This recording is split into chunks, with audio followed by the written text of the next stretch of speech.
So yan mga kalab, good morning! Morning mga kalab. So ngayon po ay another day at yun nga, ngayon po ay bibisita kami doon sa aming bahay, doon sa Bandol. At syempre diba ngayon po ay balik eskwela na po sila Giselle at Sinuli. Pero Sinuli mga kalab ay doon po siya sa bahay nila. So hindi sila pinayagan mga kalab na mag-eskwela na wala doon sa bahay nilang mama niya. So mas minabuti na nandun na lang talaga, pero okay lang naman sa amin. So ngayon po si Giselle ay dito siya ngayon sa bahay namin. Dapat naman talaga doon si Giselle sa kanilang bahay kapag may school sila. Tapos dito sila sa amin pag wala silang pasok. Pero gusto ni Giselle na dito talaga siya sa bahay namin. Kaya yun nga, kami na lang yung magpapaano kay Giselle.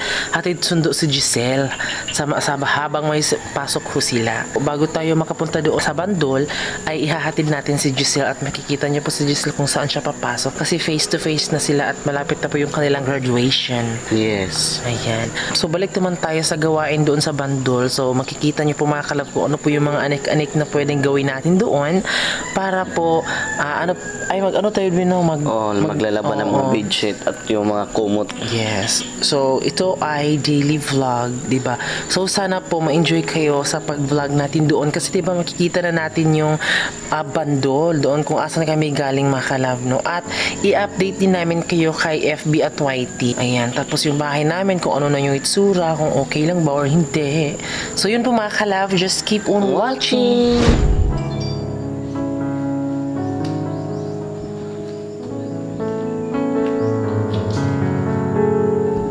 Ayan na po si Giselle, nagsusuot na po siya sa kanyang shoes kasi ready to school na po si Giselle. So ngayon mga kalab ay hatid na po namin si Giselle sa eskwelahan nila mga kalab kasi malapit na po yung magkaklase sila ngayon. So ihatid na namin ngayon. Tara.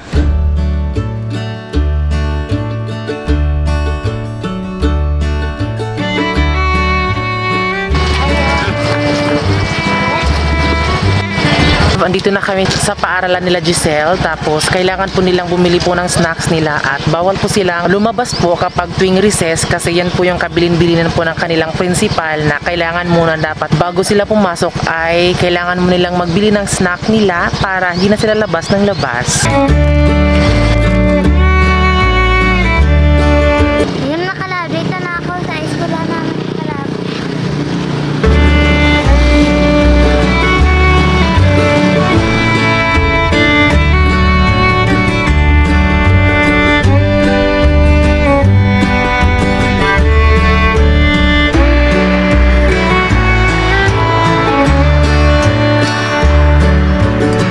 Nandito na po kami sa Bandol mga kalab. So ngayon ay lalakarin pa natin bago tayo makadating sa ating bahay mga kalab kasi dadaan muna tayo sa tulay na Kawayan, Abambulay. Tara.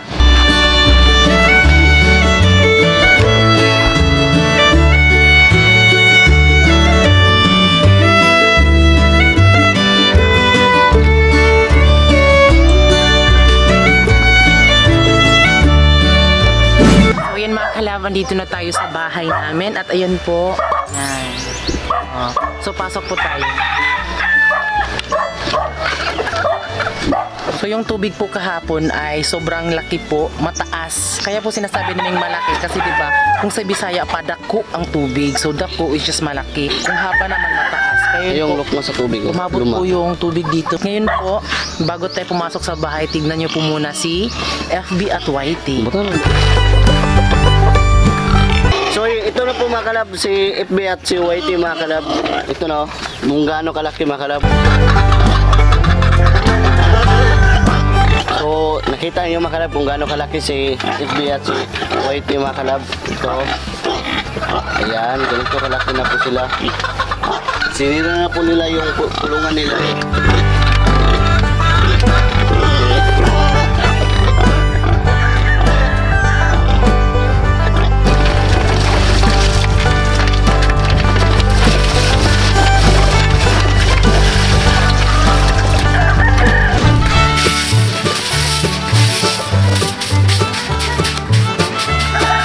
So ngayon mga kalab ay maglinis tayo sa bahay mga kalab kasi time linis na mga kalab kasi madami na po yung mga damo dito sa aming bahay mga kalab kasi hindi na kami palagi pumupunta dito mga kalab. Pumunta lang kami dito kapag tuwing magpapakain ng mga alaga kong baboy at yung mga manok mga kalab. Pero ngayon ay maglilinis tayo sa bahay natin mga kalab. Kung bahay natin lilibutin natin at lilinisin natin ng maayos.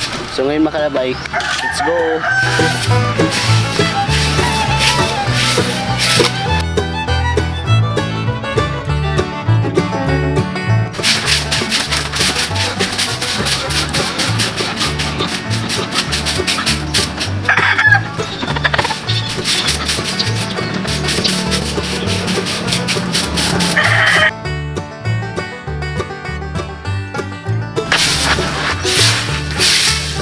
So ngayon mga kalab ay nandito po tayo sa likuran sa ating bahay mga kalab. So ngayon ay dito naman tayo maglilinis.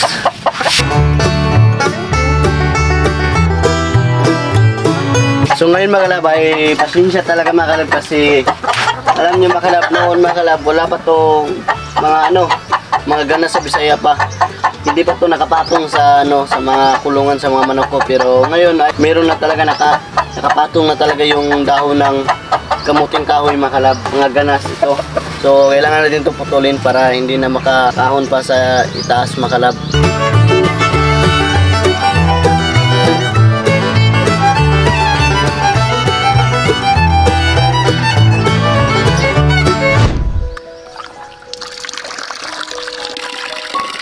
So ngayon mga kalab ay magpapaligo po tayo sa ating alagang mga baboy mga kalab, si FB at si YK mga kalab. Hindi palagi tayo pumunta dito mga kalab na kaya ngayon ay sulito natin to mga kalab, paliliguan natin ng husto si FB at si YK mga kalab. So ngayon may pa yung alagang mga baboy ko kasi paliliguan, yung may-ari hindi pa nakaligo. So ngayon mga kalab ay paliliguan na natin. Ayan na po yung tubig. Ayan. Magaan lang pagligo ng ating alaga.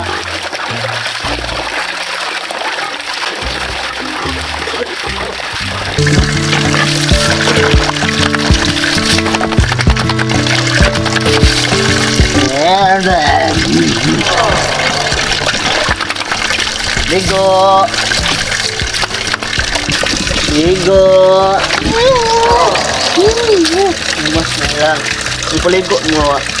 So ganito pa ako magpapaligo ng mga alaga kong mga hayop mga kalab. Itong dalawang baboy na inalagaan ko po ay mabait to, hindi ka pareha sa ibang baboy dyan na pagpapaliguan mo, kagating ka yan. Ito ay hindi na, tignan nyo. Ganyan po kabait yung aming alaga. Magpaligo to sila. Magpapaligo. Ano tayo sa isa rin? Hindi ko kilid. Para mahilo. Kahumanin mo din ha.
Ayan, sinadya talaga namin dito muna maglaba dahil sobrang, kahit alam mo, kahit yung napapagod ka sa paglalaba, okay lang kasi meron naman mga fresh air na ating nalalanghap, tumatouch dito sa ating skin, at syempre, yung mga huni ng ibon, ganun po, yun yung mas nakakaganda talaga dito. Dahil alas 11 na po ng hapon, tanghali pala. Ngayon po ay habang nakababad po yung ating mga kumot sa downy at sa apni. So ngayon ay kukunin po si Giselle doon sa kanilang paaralan dahil syempre andito kami, so hindi siya pwedeng umuwi dun sa amin kasi wala namang tao, no? Andito naman kami sa bandol. At yung bahay po nila Giselle ay ayun po, yung may kulay green, ayan. Bahay po nila yan, so magkatapat lang, at bahay po nila Noli. So ngayon mga kalab, ay susunduin ko na yung pamangkin ko mga kalab. Tara, so ngayon ay hihintayin lang natin si Giselle na makalabas ng school nila. Kalab mo na yung eskwelahan sa delikado. Mga kalab mo na Ayun na po si Giselle mga kalab. Tara! Ayan mga kalab, nakauli na kami sa bahay, sa school na mo.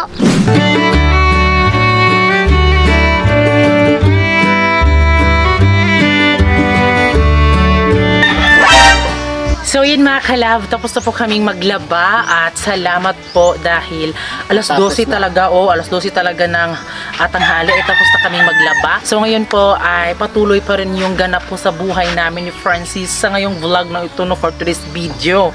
Kaya yun po, anong gagawin natin sunod, B? Ngayon ang gagawin natin ay Kakain, no? Kakain na po tayo mga kalab. Let's go! Ayun po si Giselle. So, kumusta ang pag-aaral mo, Giselle? Okay naman, kalab. At nandyan po si Usting mga kalabo. Ayan.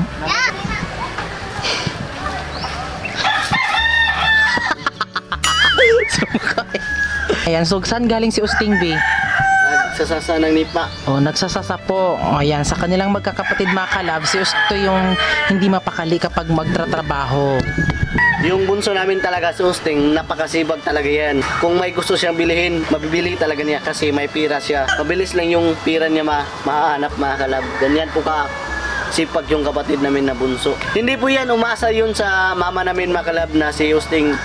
Kapag may mama ka, umaasa ka. Kung anong gusto mo hingin sa mama nyo, ibigay. Hindi po yun kapareha yung kapatid namin mga kalab, yung bunso namin. At hindi din kami ganyan mga kalab. Kung walang-wala na talaga kami mga kalab, tsaka na kami manghingi nila mama. Sa ngayon, kami muna yung magbibigay sa kanila kasi normal naman siguro yan kasi family. Meron din tayong karapatan mga kalab na mag-suporta talaga sa ating family kasi sila yung mama natin at papa. Kung wala sila, wala din tayo mga kalab. Yun lang.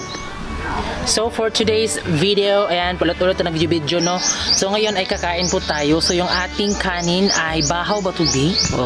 Hindi yan bahaw. Pero kung kunwari masarap, bahaw to, masarap talaga ang bahaw, no? Kasi sabi daw ni nanay, nakakataba daw. Yung ulam namin ngayon mga kalab ay sardinas mga kalab. Ito, at saka may buwad. So ngayon mga kalab ay kakain na tayo kasi nakita ninyo mga kalab na meron na pong mga pagkain. So ngayon ay kakain na tayo. So ngayon mga kalab ay pasok po tayo dito sa loob namin at ang tagal na pong panahon na hindi na namin naipakita sa inyo yung aming bahay talaga. So again, itong bahay na to po ay ila Mama Bibi po at kami muna yung tumira sa ngayon dahil sila Mama Bibi meron silang bahay doon sa fish pond. Actually 3 yung kanilang bahay. Ito sa fish pond and din doon sa Bandol. Sa baybay o sa may dagat. Ito na po yung last na tinirahan namin ni Francis at sa susunod po, di namin alam kung kailan kami aalis dito para sa makalipat kami sa bagong bahay. Kaya yun po, pasok po kayo. Itong bahay na to mga kalab ay napaka-strong. Alam nyo ba? Kasi ilang bagyo na po ang dumaan. Hindi na pa itumba. Hindi po siya natumba mga kalab. Hindi po siya na ganon. Nagpapasalamat din kami sa gumawa ng bahay na to kasi di po siya talaga natumba. Nakaka-trauma lang talaga, nakakatakot kasi di ba gumaganon kasi siya gumagalaw pero galaw-galaw lang siya pero di naman siya natumba. Kaya itong bahay na to mga kalab, isa din po sa mamimiss namin ni Francis kapag umalis na kami dito. Kaya yun po, as you can see, medyo makalat siya. Di talaga nilinisan mga kalab, no? Kasi mas inuna na naman yung bahay namin doon. Kasi alam nyo na may mga ano kami doon, may mga gamit. So kailangan siyang bantayan. Baka siguro man maanik-anik tayo, di ba? Kaya yun po, dito sa bahay namin ay yung mga lumang gamit dito ay di na namin siya dadalhin. Siguro yung dadalhin lang namin is yung mga damit lang namin, yun lang. Magbabago kasi kami ng mga gamit. So yung mga gamit dito ay dito na lang to, ila mama bibi na lang to, di ba? Itong floor mat, itong cortina, dito na lang to para kunwari kung lilipat sila, eh meron silang may mga gamit dito, di ba? Kaya ito mga kabihugasan namin, mga lutuan, tapos mga kortina. Kaya yun po, may mga damit kami dito na hindi pa naasikaso, di ba? Kasi mas inuna kasi yung bahay talaga namin. Pumupunta dito si Francis every morning and every afternoon kasi nagpapakain lang ng manok at baboy. Tapos uwi agad, di ba? Kasi bawal kasi akong iwan doon kasi alam nyo na. Meron palang ipinadala sa amin mga kalab, yung Cam brand. May pinadala po silang Intenso Plus. Nakuna na po ito mga kalab, oh. Diba napakaswerte talaga ni Francis mga kalab kasi merong siya, yung mga Vitamins. Oh, vitamins. Tapos ito, King's Vitapet, Panamox, Puwerte. then Intenso Power Stag, at syempre itong ating King's Vita Plus. Ayan. Kaya gusto naming talaga ng baboy ni Francis, mag-business kasi 'di ba, di kami mag-worry kasi 'di ba, tignan niyo 'di ba, sobrang dami. At alam mo ba, Bi, meron akong bago na discovery. Ano? Nag-video call kami kahapon ni Ma'am Clear. Sabi niya, pwede daw ito ipakain or ibigay vitamins, kunwari kung pagkain siya tapos i-mix. Pwede ito sa tilapia at sa bangus. Mo? Oh, di ba? Pwede siya, Bi. Kasi soon mga kalab, mag-ano kami ng fish pan ni Francis. So business din ulit kami sa fish pan. Business kami ulit ng fish pan. So ito yung ipapaano natin, Bi. Soon. Kaya papasalamat kami talaga hanggat mag-partner kami sa King's Vita Plus. Talagang magiginhawa yung buhay namin kasi 'di ba, meron ito. Kasi yung sa baboy nga, alam na namin na hindi sila mapano kasi 'di ba may vitamins kasi sila.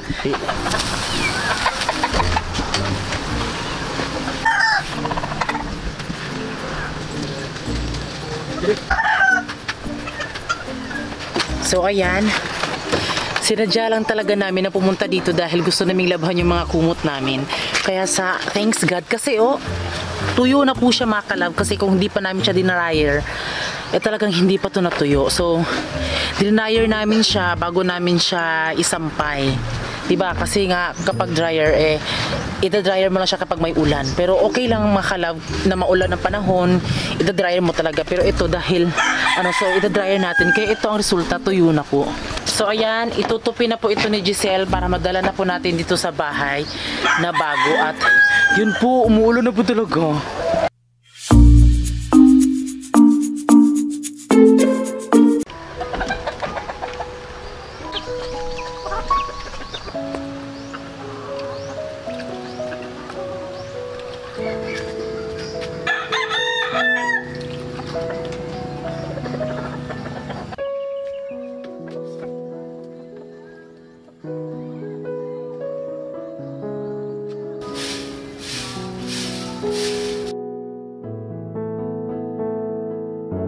So ayun mga kalab, dahil nakarating na kami mga kalab, so ngayon ay ito po yung dala namin, ito po yung mga kumot, at ang iba mga kalab ay nandito pa sa sako. So hindi magkasa sa bag, so ang iba sa sako na lang po namin pinapasok. So ayan, sa wakas kasi nakarating na kami sa bahay. At yung ginagawa naman sa akin bibi mga kalab ay nag-edit po sa vlog namin. Yes, kasi diba i-upload namin siya ngayon din kasi daily vlog kami.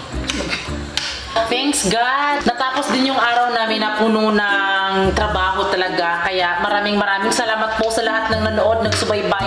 Alam ko, naboboard na po yung iba, pero isa ka talagang solid fan ulit kung tinapos mo talaga ang video na to, diba? So yan mga kalab, maraming salamat po sa lahat po ng nanood ng aming daily vlog, daily routine. Ayan, yes. So huwag kayong mag-alala kasi gagawin namin yung best para makita nyo po yung buhay namin ni Francis kung ano kami noon hanggang ngayon Makalab kami pa rin, Makalab yung nakita nyo. Oo, kaya maraming salamat po sa lahat ng nanood at sana huwag niyo pong kalimutan i-follow kami sa lahat ng social media namin sa TikTok, Facebook page at YouTube. At wala kami Instagram, then Twitter wala. So, 3 lang po. Kaya sana family po yung nakalagay, kaya huwag niyo pong kalimutan. At syempre maraming salamat po sa lahat ng nanood. At syempre bago kayo umalis, please don't forget to subscribe our YouTube channel at kami ang Family Love Team nagsasabing, Dapat!